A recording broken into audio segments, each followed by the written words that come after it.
urgently address the existing challenges so as to avoid an impending humanitarian catastrophe. As active members of EAC and SADC, we have to remain resolute in our quest to see peaceful and stable regional blocks, with our country standing tall and harmoniously coexisting. It is therefore my humble request to you, my colleagues, let us be united in our efforts to end violence, foster stability, and create an environment where peace, security, and development can thrive. With these few remarks, I once again extend my warmest welcome to all of you and wish you productive deliberation. Asante sana, thank you very much. Merci beaucoup, obrigado.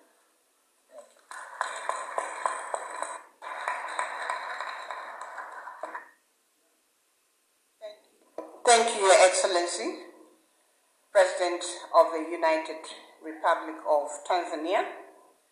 I would like to make an apology to the Republic of South Sudan. I think in my presentation I slipped off and omitted the South. Honorable Den Aloyekuo, Minister of East African Community Affairs, he's from Republic of South Sudan. Thank you. The next presentation will be remarks from the co-chairpersons of this joint summit of East African Community and Southern African Development Community Summit. The co-chairpersons will be His Excellency Dr. William Samuel Ruto, CGH, President of the Republic of Kenya and Chairperson of East African Community. And the co-chair is His Excellency Dr. Emmerson Dambuzo Mnangagwa, President of the Republic of Zimbabwe and Chairperson of SADC.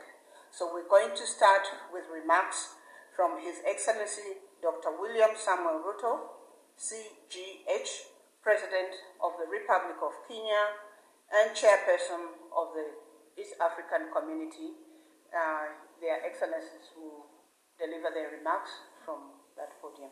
Thank you. Thank you very much. Your Excellency and Co-Chair Dr.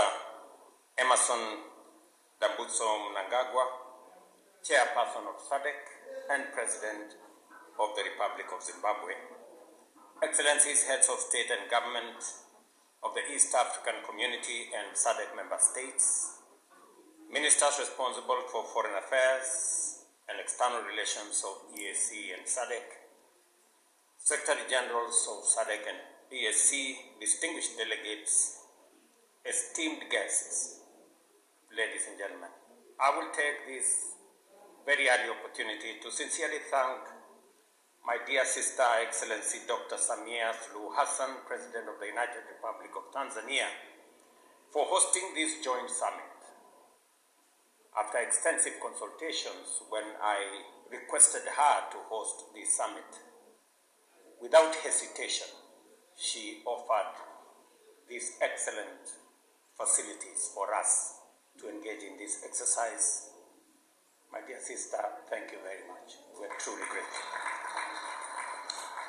Equally important, I appreciate the efforts made by the two regions through their respective communities to mobilize with urgency and convene separate extraordinary summits in order to deliberate on the concerning security situation in the Democratic Republic of Congo.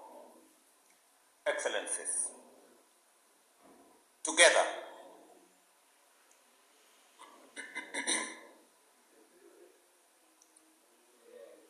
we find ourselves standing face to face with a grave and protracted security, diplomatic, and humanitarian crisis in DRC, a situation that demands our immediate, collective, and sustained attention.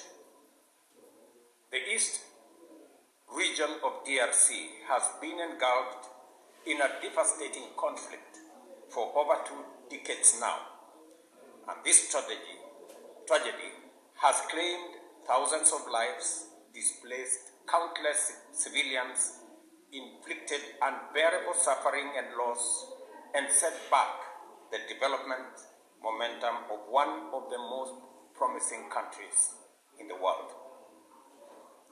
The recent escalation of hostilities in Goma and the surrounding areas is a stark reminder of the increasing fragility the situation presents, and that only collective action to facilitate a negotiated solution will offer relief.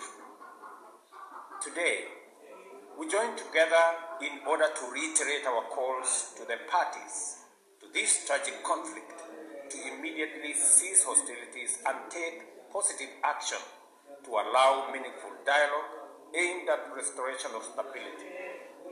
Specifically, we stand together to call on all parties to actualize the ceasefire, and specifically on the M23 to hold further advancement and the armed forces of DRC to cease all retaliatory measures. An immediate ceasefire is the only way by which we can create necessary conditions for constructive dialogue and implementation of a comprehensive peace agreement. As members of the African Union and United Nations, we stand bound by fundamental principles of respect for the territorial integrity and sovereignty of nations, and the principle of good neighborliness. These twin principles are the surest safeguards for the realization of peaceful coexistence. Equally, as responsible members of the international community are bound by the obligation to ensure the safety of diplomatic assets